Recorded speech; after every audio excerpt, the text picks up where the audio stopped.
মানসা মুসার জীবনী ও তার কৃতিত্ব সম্পর্কে বর্ণনা।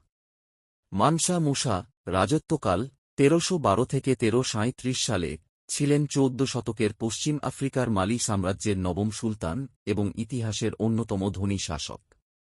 তাঁর শাসনামলে মালি স্বর্ণ ও লবণের বাণিজ্যে বিশ্বের অন্যতম শক্তিশালী ও সমৃদ্ধ সাম্রাজ্যে পরিণত হয়। ১৩২৪ সালে মক্কায় তাঁর ঐতিহাসিক হজ যাত্রা এবং প্রচুর স্বর্ণ বিতরণের জন্য তিনি বিশ্বব্যাপী খ্যাতি অর্জন করেন। মানসা মুসার জীবনী ও কৃতিত্ব। ক্ষমতা ও সাম্রাজ্য বিস্তার।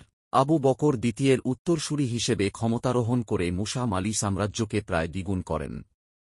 তাঁর রাজ্য আটলান্টিক মহাসাগর থেকে বর্তমান নাইজার পর্যন্ত প্রায় ২,০০০ মাইল বিস্তৃত ছিল। এর মধ্যে টিম্বাকটু ও গাওয়ের মতো গুরুত্বপূর্ণ শহরগুলো অন্তর্ভুক্ত ছিল।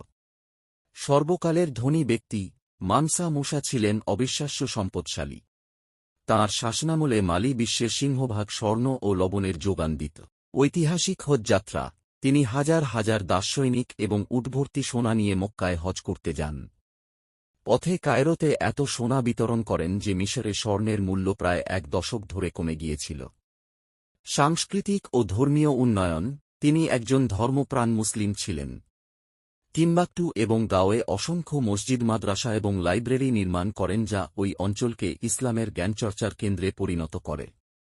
তিনি বিখ্যাত স্থপতি আবু ইসহাক আল-সাহিলিকে নিযুক্ত করেছিলেন।